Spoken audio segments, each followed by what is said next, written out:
Welcome to Lunch with Legacy Leaders, a weekly talk show with local and national thought leaders on issues impacting the Black community. Now introducing our host, Ms. Ann Marie Sorrell.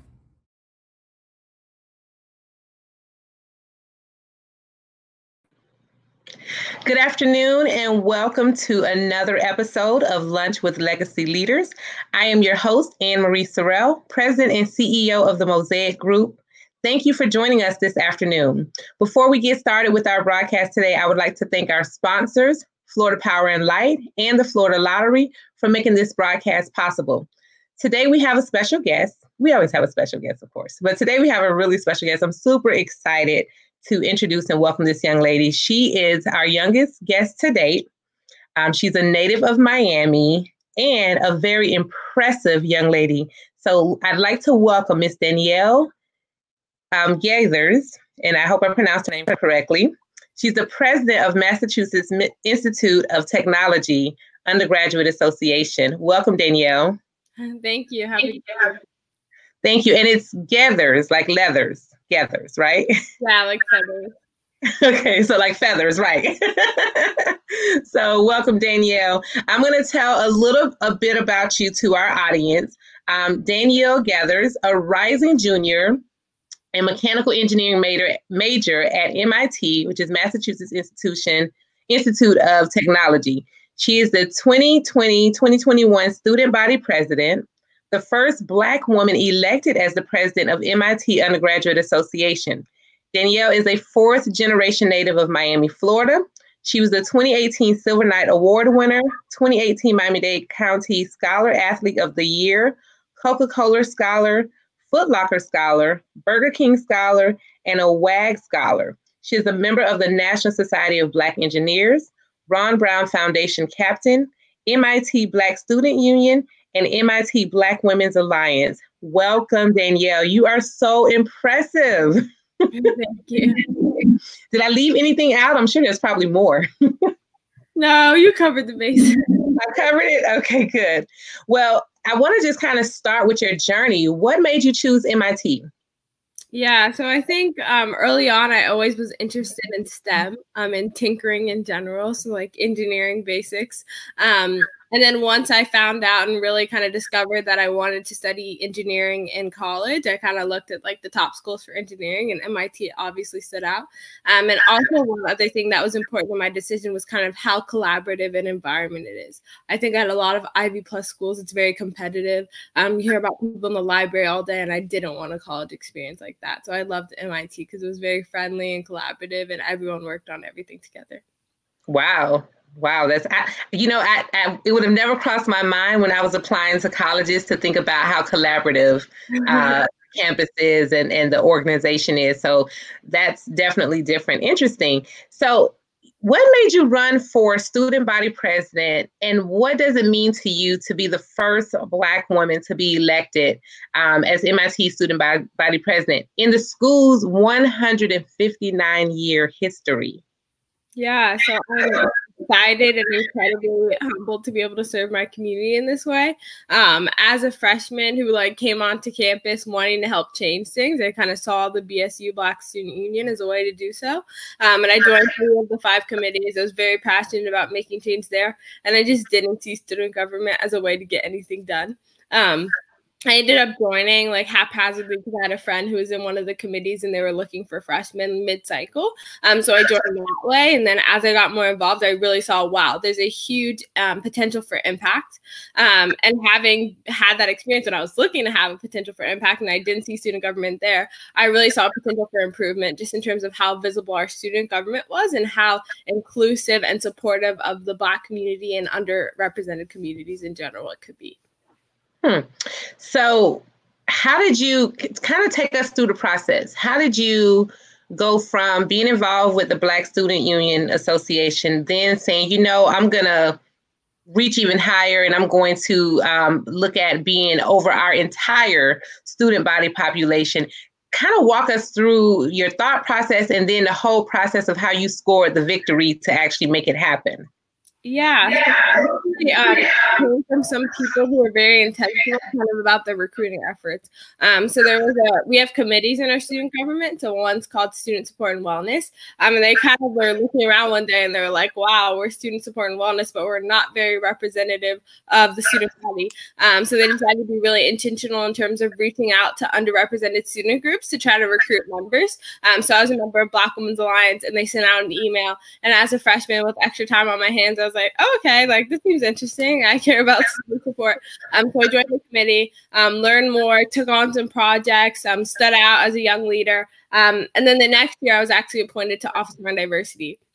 So in that role, I was an officer of the student government, which is like one of the top 7 positions. I was working with administrators, working with different students. I'd led my own committee called Community and Diversity. So that was really when I realized how big an influence student government could have.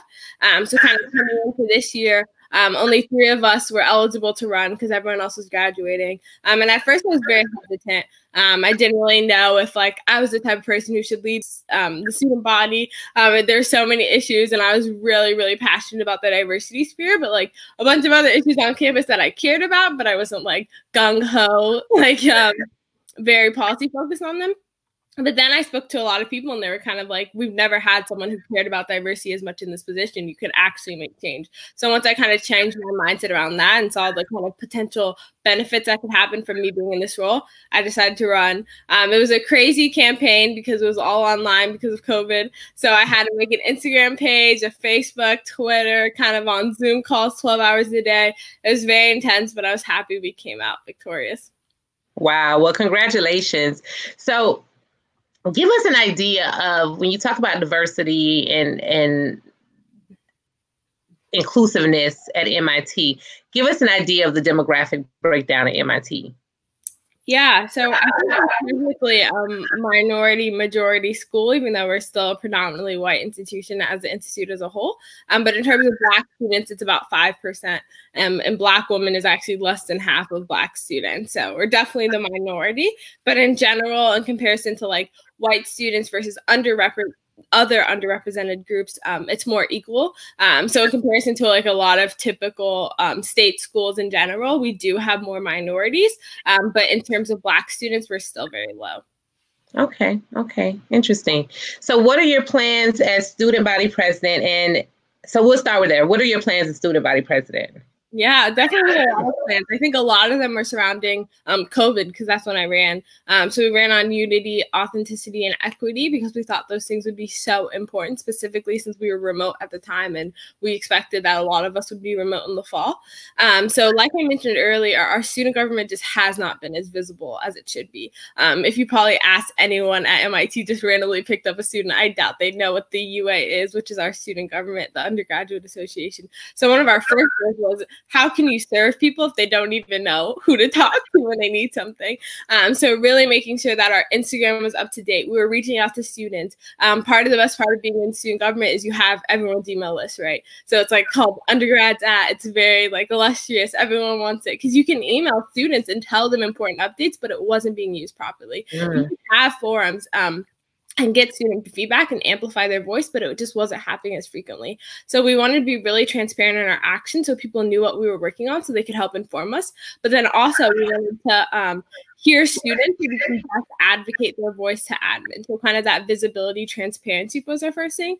And then just in the diversity, equity, and inclusion sphere, we still celebrate Columbus Day. We want to change that to Indigenous Peoples Day. We actually, MIT just guaranteed $17 million to graduate student fellowships for underrepresented students. So that's going to be big because our grad student diversity has been lagging for a bunch of years.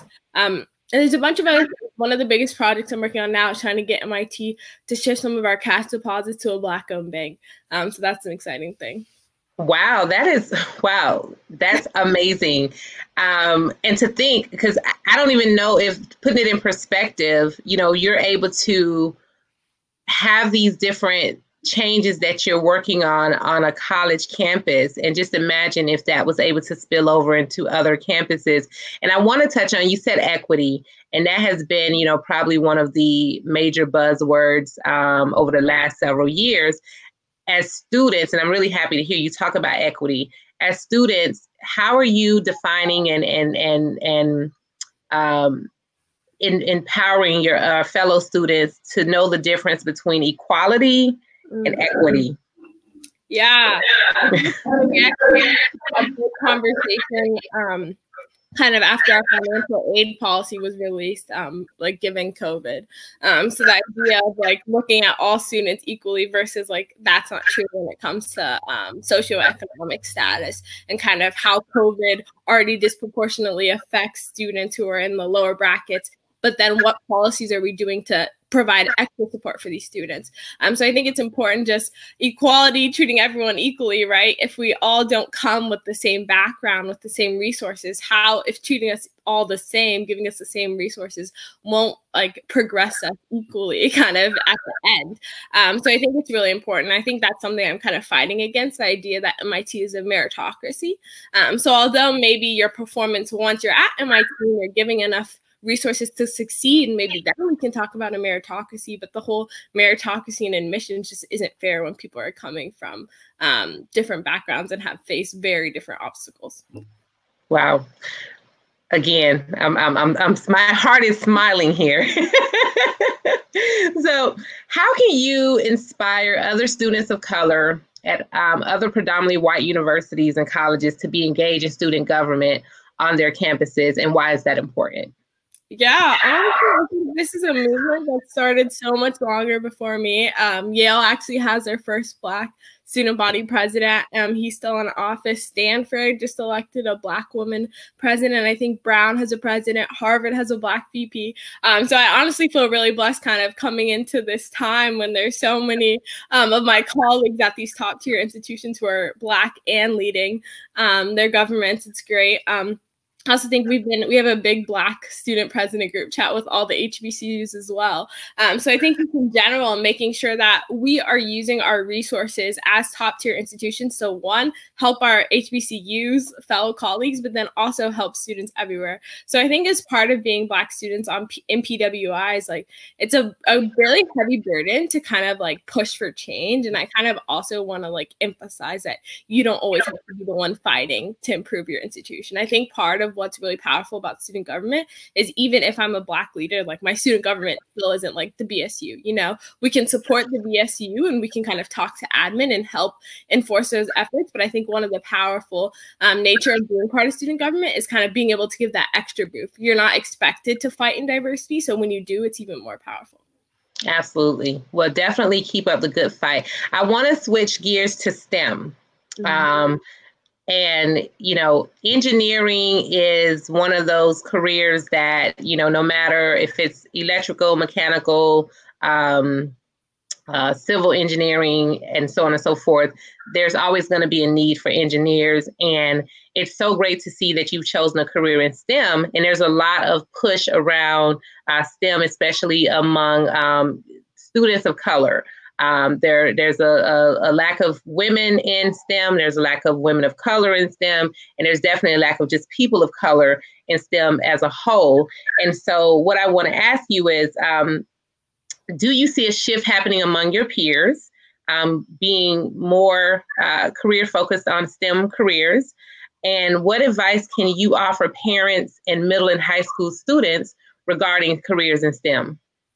Yeah, so I do think the shift happened kind of long-term as well. The problems we're seeing today in terms of representation, kind of like in C-suite executives and kind of the top of the companies. I think there's a lot of graphics about Silicon Valley and kind of the top execs, how diverse they are. But there's so many Black women engineers out there, specifically in kind of the mid and lower tiers of the companies. And the problem is kind of promotion, which we all know is so biased and so laced with prejudice in general. So I think I'm happy to see Black women entering engineering fields, but in general, honestly, at MIT, it's kind of been standard over the past decade, which is very surprising and something I'm actually even fighting against. It's kind of stagnated and almost lowered in terms of Black women recruitment. So I think just in general, now we're kind of getting into the sphere where STEM is robotics, right? STEM is coding. And I think as someone who doesn't personally like coding, I think it's also really important that we understand that STEM has so many applications. Like right now I'm working in consumer products, and like that's what's passionate about me, kind of what engineering goes into everyday products you use. And I think part of the problem with STEM is, although it's really great that we're getting exposure out there, it's kind of getting siloed into one very niche point of STEM that we broadcast to everyone, versus STEM literally goes into everything, into lights, into what makeup you're using, into what hair products you're using. And I think if we're able to translate that and really bring it home to people, we'll get so much more diversity. Well, I think you are creating a platform to do that, and I like the fact that you do emphasize that STEM spans so much further than coding and robotics and chemists, but it's so many other things. It's every part of our day-to-day lives, and I think that parents and students definitely need to hear more of that. So I hope that, as you're home and you're able to, once school starts back up and, we'll still be virtual for a while, I can probably predict that, that maybe you'll be able to speak to other young ladies. And I would actually love to invite you to do a virtual talk with my organization, Girls to Women, who are middle and high school girls, to just kind of talk to them and encourage them about your career path. So thank you for bringing that to light as well. So tell us about your community involvement outside of your college campus. You already have a lot, I'm sure, so I don't even know if you have time to engage outside of college campus, but if you do, what do you get involved in? Yeah, I think I was able to do a community service project before I went to college. And that's kind of my passion. I think that's one thing that kind of helped differentiate me in the application process. So personally, I played soccer my whole life. I was recruited to MIT. I played my freshman year. And one thing I also loved STEM growing up. So one thing I was able to do was go to a local park. Football's huge in Miami. I think Miami still has the most NFL recruits if you go by city. So I was able to go to a local park where there was kind of all these young boys, lots of Black boys who were passionate about football. And I was able to kind of translate the importance of STEM to sports. So using ESPN sports science videos, I would show them a video, then we would talk about it, and we would do little math or science worksheets. Then we would do hands-on activities. So that was kind of my favorite project that I've ever done. And I'm really excited to see how I can go back, hopefully when COVID's over, and they're back at camp, to really go over STEM, because it's kind of bringing it back home. I think sports, I love sports. I saw Ice Princess, where she uses physics to figure out how to twirl better. And I think it's so important being a soccer player, understanding angles and kind of spin in general. And it's even more important for football when we're talking about collisions and momentum. So I think if we're really able to bring that back home, it could really influence the future of STEM and diversity. Nice. So we've seen an uptick in young people standing up for various issues. I love the fact that you're already, standing up and working for equity and diversity and inclusion. But there are other issues, mass shootings and gun violence. As we saw that after Parkland, students really, from high school on up to college, really came out and just really stood in the paint for that cause, and still is, fighting a good fight. Police brutality, systemic racism, the protests have been largely led by young people, your generation. Is this engagement just a moment in time when it's popular and newsworthy, or are you all in it for the long-term effect and change? Yeah, it's a movement, not a moment. I think in general, my generation has been really big of using social media to promote that change. And one thing I think is good about social media is, in general, it stays there. So if I go to somebody's page, I kind of see all the pictures and kind of the ability to spread awareness on issues. On Instagram, you can post stories, and a lot of people have been resharing very good awareness posts. So I think even today, I can go up and I'll see 50 stories about things I've never heard of, just in terms of international injustice and kind of these facts and figures that you don't understand that really emphasize kind of the need for action. And I think even if it simmers down and is not at the same level that it was specifically right after the murder of George Floyd, and kind of the larger national conversation, people are still listening, people are still creating content, people still care about it more than has kind of been a conversation specifically around youth in the past.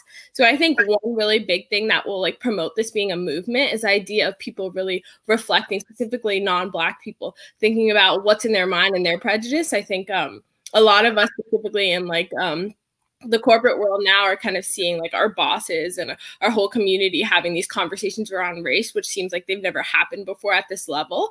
And I think that will kind of be the big change, having like non-Black allies in this fight. Absolutely. Now, will your generation take this fight to the polls and get out the vote? I definitely do think so. I think last election, I couldn't vote. But I think in general, a lot of people saw it as an economic kind of vote. Specifically coming from a predominantly white private high school, I think there was a lot of conversations about like the economy versus like morals. And I think now than ever, people are actually seeing the effect that who you have in the presidency can rain down just on everyone mentally and emotionally. So I definitely think there's a sense of urgency now that wasn't there in 2016 that will really push the vote forward for young people in general. Definitely. Well, I definitely hope that we see a big uptick in voter registration from young people, getting to the polls, not just on the general election, but even looking at your state and local elections. You guys have the ability to still continue to follow issues that are, happening back in your home states and your home cities.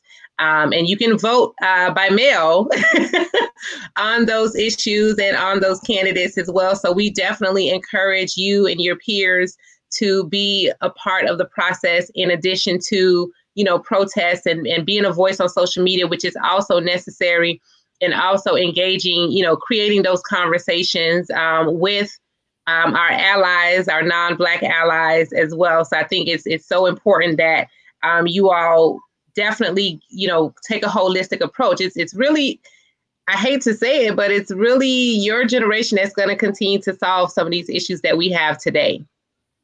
Yeah, I agree. Also about social media, I really understand how assistant district attorneys are kind of how that process works and how important it is who you vote for, specifically in judge races, and kind of the lack of diversity in judges in general is a big target that I've kind of heard students talk about more. And well, leading into that leads me to my next question, because I think what's important for those of us who are out here working with policymakers, legislators, or running for office, what are the issues that are important to your generation? Ooh. I think just in general, I don't think it's that much different from kind of Gen Z, millennials. Millennials is not that different from millennials. I think specifically now, kind of what you hear for is that focus on equity, like we mentioned earlier, and kind of how proactive you want to be about making change. I think now, kind of with the whole Bernie movement and kind of that pushing, like AOC, Ayanna Pressley, we really want to see people who want to be bold about change and are willing to move the needle. I think we've heard for a long time, oh, we need to wait. Oh, like calm down, wait. And I think now, if anything I can say for my generation is we want things to change pretty quickly. Good. So do you have any political aspirations, local, state, national, in the future? I honestly had no aspiration to run for president until about 4 months before either. So you never know. I think I'm very interested in trying to figure out the best way to help my community at any time possible. So I'm not going to close the door on that. But I think in general, my goal has been to be a patent lawyer for a long time. So I'm kind of mostly interested in that field right now. Oh, awesome. Well, I know a couple of them that I can definitely send your way as far as mentorship. Well, definitely.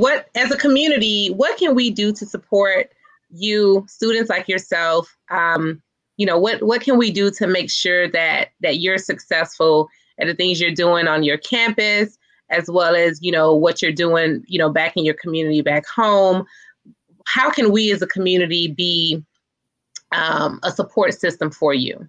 Yeah, I think we just kind of to connect us with other people and growing us that way. I think, honestly, networking has been so big for me in particular. And I think that's something else that kind of counts against underrepresented communities. We don't have the same amount of representation, and just in general, people's unconscious bias probably affects us more than other groups. So I think if successful Black people specifically, and then in general underrepresented professionals can help connect young people, that'll be so great, and kind of really help like that whole lifting as we climb mentality is really important. Absolutely. Well, I'll definitely do my part. What's the key as we wind down? We have a few minutes left. What are some key takeaways that you want to leave with our audience? We have different professionals that are listening. We have parents that are listening. We have young people that the parents have made them tune in to listen to you. What key takeaways do you want to leave with our listeners?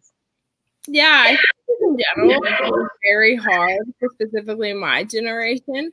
I've heard a lot from students in predominantly white high schools in general who kind of feel very alienated at their schools, and then also kind of this balance of activism with mental health and self-care. So I would really say to like check in on Black students in general. I've seen kind of a lot of like high rates of depression in general and kind of that stress. And this is summer, so I don't even know what the school year will look like.